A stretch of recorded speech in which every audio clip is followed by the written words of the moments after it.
자, 이번에는 벡터 랜덤 변수에 대한 내용을 좀 살펴보려고 합니다. 무슨 말이냐면 앞에서 이미 그 지난 시간에 배운 내용을 리뷰했듯이 우리가 확률 변수를 다른 말로는 랜덤 변수라고도 얘기를 한다 그랬죠. 즉 가질 수 있는 어떤 모든 경우에 그 대한 값을 변수로 표현한 것을 랜덤 변수라 그러는데, 그런데 여기서 앞에 하나가 더 붙었죠. 벡터라는. 벡터가 들어가면 뭐예요?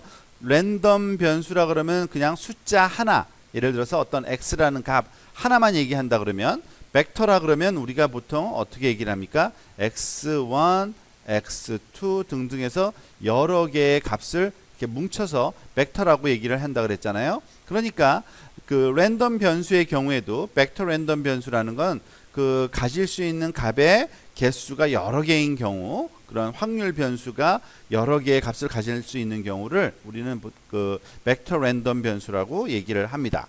즉 확률 변수를 두 개 이상 고려한 경우로 확률 변수에 대한 개념을 우리가 좀 확장한 겁니다. 벡터의 그 개념을 써서. 그래서 보통 이거를 열 벡터, 모든 벡터의 기본적인 형태는 그 로가 아니라 컬럼 형태로 표현하는 게 가장 그 일반적인 그러한 그 벡터 표현 방식이라고 그랬죠. 이와 같은 컬럼 타입의 그 벡터로 우리가 표현합니다. 벡터 랜덤 변수. 두 개의 랜덤 변수를 우선, 그러니까 벡터 변수라고 해서 벡터는 당연히 많은 컴포넌트를 가질 수 있지만 좀 단순화시켜서 우리가 쉬운 경우부터 차근차근 보기 위해서 그 랜덤 변수 값이 두 개인 경우만 살펴보려고 해요. 즉 두 개의 랜덤 변수를 고려한 경우에는 그거를 그 이중 랜덤 변수라고, 두 개, 뭐 세 개일 땐 삼중, 뭐 이런 식으로 표현하기도 합니다. 즉 표본 공간 S에서 정의되는 두 개의 랜덤 변수 X, Y를 고려할 경우에 두 개의 랜덤 벡터 X하고 Y가라는 값을 가지게 되고요. 이 그 값은 순서상으로 이렇게 X, Y로 표현되는 새로운 표본 공간, 보통 이런 경우는 결합 표본 공간이라는 특별한 이름을 씁니다. 그러니까 X라는 랜덤 변수와 Y라는 랜덤 변수가 결합해서 만든 표본 공간이다. 그래서 결합 표본 공간이라고 하고요. 이런 결합 표본 공간은 우리가 기하학적인 표현을 쓸 때는 이와 같은 XY 평면으로 많이 표현하고요.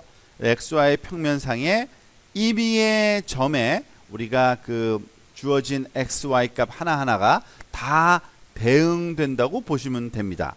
그래서 보통 우리가 앞에서 우리가 다루었던 누적 분포 함수 CDF나 그리고 확률 밀도 함수 PDF도 역시 변수가 두 개가 되면은 그 두 개 이상이 되면요, 조인트 소위 CDF라고 부르고요. 결합 누적 분포 함수라고 부르고, 또는 결합 PDF, 조인트 PDF라는 결합 확률 밀도 함수라고도 부릅니다. 변수가 하나 이상이 되면 결합자라는 그런 새로운 용어 하나가 앞에 붙는다고만 생각하면 그 나머지는 뭐 달라지는 게 없습니다. 그리고 그러한 경우에 대해서 그래픽하게 한번 여기서 한번 살펴본 것 뿐입니다.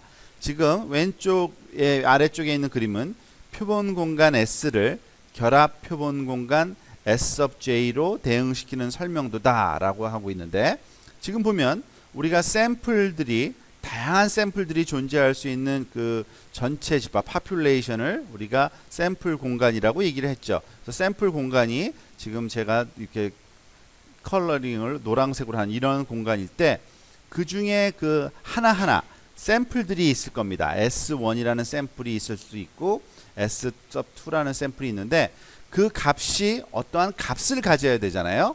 그래서 그거를 X 값이 얼마고 Y 값이 얼마다라는 이런 그 2차원 평면상에 우리가 표현을 보통 많이 하는데, 그 값으로 표현된 공간을 표본 공간, 결합 표본 공간이라고 얘기를 하고요. 결합 표본 공간의 한 점으로 대응되게 되겠죠.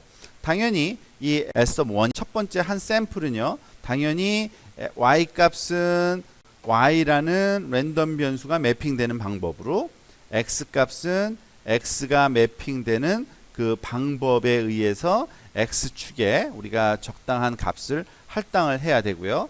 그리고 그 값이 만나는 지점이 사실은 여기서는 요 지점인데 그 지점이 이 S1에 대한 어떤 그 샘플 값이 그 매핑되는 지점이라고 보시면 되고요. 마찬가지로 S2주 또 다른 그러한 그 X와 Y 값으로 우리가 매핑을 시킬 수 있겠죠. 그러면 그 값이 또 여기에 매핑되는 것을 알 수가 있습니다. 자, 그리고 한 가지만 더 우리가 개념을 조금 잡기 위해서 이런 결합 표본 공간은 그 샘플 값들이 가질 수 있는 모든 값을 이런 평면상에 또는 기하학적인 평면으로 표현한 모든 공간을 결합 표본 공간 S sub J라고 이렇게 표현한다 그랬는데, 이것의 영역의 경우를 한번 살펴보면요. 즉 주어진 샘플 데이터 또는 샘플 공간에서 어떤 특정한 영역을 갖는 데이터들이 있을 수 있죠. 예를 들어서 A라는 어떤 이런 좀 거꾸로 한번 여기서부터 한번 해볼까요? 주어진 그 A라는 영역을 X가 주어진 X값, 요 지점이 소위 그 스몰 x라고 얘기를 하면 X축의 값이 요 영역 아래쪽에 지금 여기서 그 빗금으로 표현된 이 영역일 경우에 그 영역에 해당되는 값이 한 요 정도라고 하고요. 그리고 B라는 값은 Y 값이 특정한 값보다 작아야 되는 Y 값보다 작아야 되는 또 다른 영역일 경우에 요 아래쪽 영역일 경우에 지금 그것을 이 왼쪽에 또 표현을 해보면 B라는 영역으로 이렇게 표현될 수 있겠죠. 오른쪽에 있는 이 그 겹쳐지는 공간이 한 요 정도 생길 텐데 그 영역이 바로 여기에서 그 샘플 공간에서도 이렇게 겹쳐지는 영역으로 나타내기 때문에 결합 표본 공간에서의 영역 나눔이 그 주어진 샘플 공간에서의 어떤 구간이 이렇게 그 임의의 형태로 나타날 수 있다라는 것을 또 한번 보여줍니다. 자, 이러한 그 벡터 랜덤 변수의 경우는요, 앞에서 다루었던 그냥 그 랜덤 변수, 확률 변수와 마찬가지로 우리가 당연히 해당하는 누적 분포 함수도 가질 수 있고요. 그리고 그 확률 밀도 함수도 당연히 가질 수가 있죠. 그 형태가 어떻게 표현되는지를 한번 우리가 살펴보려고 합니다. 일단 그 단일 랜덤 변수일 때 누적 분포 함수를 우리가 어떻게 표현했는지 그 앞에서 배운 내용을 다시 한번 여기를 가져다가 한번 써보는 겁니다. 지금 무슨 말이냐면 우리가 단일 변수 하나 x라는 변수에 대해서 그 랜덤 변수가 가질 수 있는 그 누적 분포 함수를 대문자 f라고 써서 f sub x of x라는 이러한 함수식으로 보통 표현을 했고요. 이 함수식은 알고 보면 주어진 랜덤 변수 x가 어떤 특정한 값 x보다 작거나 같은 값을 가질 수 있는 그 확률 값을 나타낸다 그랬죠.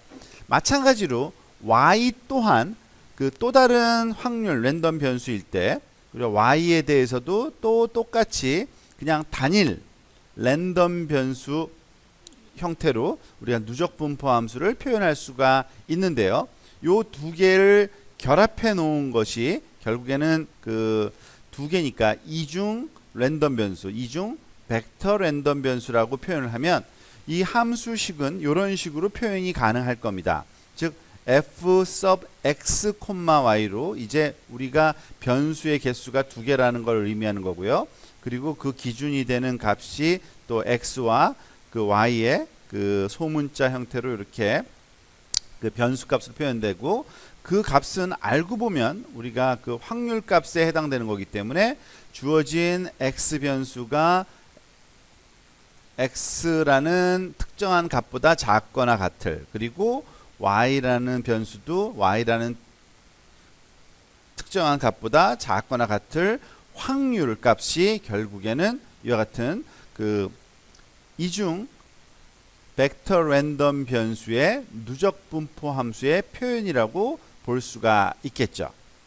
자, 그리고 그 얘기는 뭐냐면 어떻게 보면은 그 앞에서 그 그림으로 표현했을 때는 주어진 x가 주어진 그 x 변수가 작은 x보다 작거나 같고 주어진 그 y 변수가 작은 y보다 작거나 같다는 얘기는 요 영역을 a라고 하고요. 요 영역을 우리가 b라고 하면 결국엔 요거 두 개가 만족하는 그 영역은 a 교집합 b일 수밖에 없는 겁니다. 그죠? 그래서 a 교집합 b가 나타날 확률 값을 구하는 것과 똑같다는 얘기입니다. 이중 벡터 랜덤 변수의 누적 분포 함수의 표현은 그 각각의 변수가 그 선언되어 있는 또는 정의되어 있는 영역의 교집합이 나타날 확률이라고 우리가 또 해석을 할 수 있겠죠.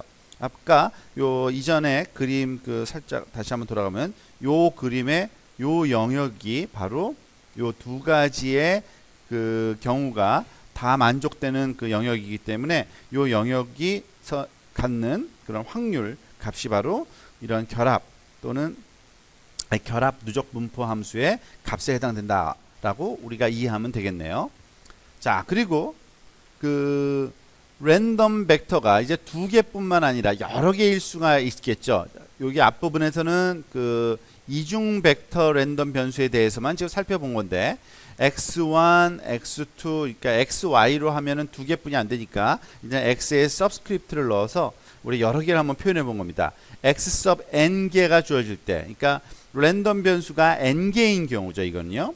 n 개의 랜덤 변수로 구성된 이러한 그 결합 랜덤 변수, 벡터 랜덤 변수의 경우에 역시 마찬가지로 그 누적 분포 함수하고 확률 밀도 함수를 일반화시켜서 표현을 해본 것 뿐입니다. 그 얘기는 방금 전에 이중 벡터 랜덤 그 변수에서와 마찬가지로 주어진 벡터에 대한 결합 누적 분포 함수는 이렇게 표현할 수 있다는 거죠. 즉 x 첫 번째 컴포넌트의 영역 교집합 두 번째 컴포넌트의 영역 마찬가지로 n 번째 그 소위 랜덤 변수의 영역들의 모든 교집합이 나타날 확률 값이 바로 결합 누적 분포 함수에 해당된다고 보시면 되는 거고요. 마찬가지로 똑같이 밀도 함수는 이러한 그 누적 분포 함수의 미분치였잖아요. 근데 이번에는 그 변수가 여러 개니까 즉 이와 같은 다중 편미분 형태로 우리가 표현하는 수학적인 의미 자체가 그렇다는 것 뿐입니다. 이것만 이해하시면 우리가 결합 확률 밀도와 결합 누적 분포 함수에 대한 그 정의가 어떻게 내릴 수 있다라는 것을 이 페이지에서 또 우리가 공부를 할 수 있습니다.